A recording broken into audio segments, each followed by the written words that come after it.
નહીં આ સમય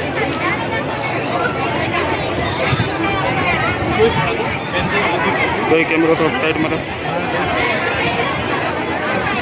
હા એમને પકડાઈ ગયો એ પકડાઈ દે સોનલ બરો બસ ક્યાં એક્શન છે અલ્બિન જો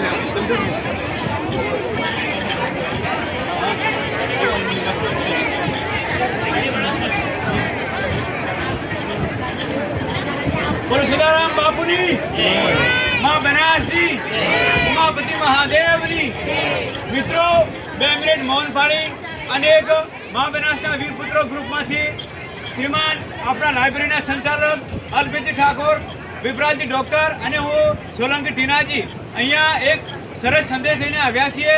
એ ધ્યાનથી સાંભળશો. મિત્રો, આપણી સમાજમાં હાલના વર્તમાન યુગમાં ખૂબ જ મોંઘવારીના દોરમાં આપણા રાજકીય સામાજિક નેતાઓ જે બંધારણ બનાવ્યું એ ખૂબ જ મોટી રાહત છે. કેમ કે અત્યારે મોંઘવારીનો દોર છે, આપણા પરિવારને બચાવવા ખૂબ જ જરૂરી છે. તો જે બંધારણ બનાવ્યું આપ સૌએ એને અમલીકરણ કર્યું એ બદલ આપ સૌનો સર્વપ્રથમ તો આભાર માનું છું. સાથે મિત્રો, આપ સૌને જણાવું છું, આ મા બનાસ અને ભગવાન શંકર તરફથી લગ્ન કરતા યુવા યુવતીને અમે આશીર્વાદ આપી આવ્યા છીએ. ભગવાન શિવ અને મહાદેવના સાક્ષાત આશીર્વાદ એટલે પ્રાકૃતિક ભેટ. આજ સુધી તમે લગ્ન કરતા દીકરીઓને થાળી, વાટકો કે પેટી પટારા જે કાંઈ દાન આપ્યું છે, પણ અહીંયા અમે પ્રાકૃતિક ભેટ આપીએ છીએ. આજથી 2-5 દાયકાઓ પહેલાં આપણું ભૌગોલિક પરિસ્થિતિ ખૂબ જ સારી હતી અને મિત્રો અત્યારે એની જરૂર નથી. કેમ કે આપણી પાસે ખૂબ જ પ્રમાણમાં વૃક્ષ હતા અને વાહન ઓછા હતા. અત્યારે આપણી માનવતા વધી રહી છે અને વૃક્ષ ઓછા થઈ રહ્યા છે, વાહનો વધી રહ્યા છે, ફેક્ટરી વધી રહી છે અને પરિણામે મિત્રો આપણું સંતુલન તૂટી રહ્યું છે. આપણી ખળામાં આવેલું ધન ખુવાશા કેમ કે સંતુલન તૂટી ગયું છે, વૃક્ષ ઓછું થયું છે. તો માટે મિત્રો, દીકરીને લગ્નની ભેટમાં 2 વાસણ ઓછા આપો પણ 2 વૃક્ષ આપો, જેથી જીવવા માટેના પરિવારને જળ, ફળ અને પ્રાણવાયુ મળી રહે. બરોબર મિત્રો, આપણા બનાસકાંઠામાં કોંકરેજ, ડીસા અને જીવદરની વાત કરું તો જે 2006 પહેલાં 250-300 ફૂટના પૂર હતા, 2018 પછી 1000 ફૂટના પૂર કરીએ છીએ. કેમ કે આપણી મા બનાસ લુપ્ત થઈ ગઈ છે, જેના કારણે આપણું જળસ્તર બહુ ઊંચું થયું છે. ચલો માનતા હું કે સરકારના કારણે ત્યાં રહેવાનું પાણી અહીંયા આવ્યું છે, પણ એ મિત્રો ખોબાનું પાણી છે.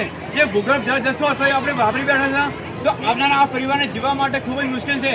જ્યારે હમણાં માવતર પાણી ત્યારે કૂવાનું પાણી હતું, જ્યારે આપણે ત્યારે 1100 ફૂટનું પાણી છે, એમના છોકરા પાણી ત્યારે પાણી નહીં હોય મિત્રો. તો જળ આપણું આ વૃક્ષનારાયણ છે, ભગવાન શંકરનો અવતાર છે. આપણા સમુદ્ર મંથનમાં જેટલું પણ કંઈ ઝેર હતું એ ભગવાન શંકર પીને અમૃત આપ્યું. આખા કાર્બન ડાયોક્સાઇડ રૂપી ઝેર પી અને આ વૃક્ષનારાયણ આપણને અમૃત આપે છે. તો આપણો પરિવાર ત્યારે છે જ્યારે વૃક્ષ છે. તો મિત્રો, આ જે ભણેલો યુગ છે, સૌ શિક્ષિત અને સમજદાર છે, 2 શબ્દો કાફી છે. તો મિત્રો, ખૂબ ખૂબ આભાર આ પરિવારનો, ડૉક્ટર વિપ્લવભાઈ સાહેબનો કે જેમણે અમારા ગ્રુપને આમંત્રણ કર્યું અને આપ સૌ સાંભળ્યું. બોલો મા બનાસની.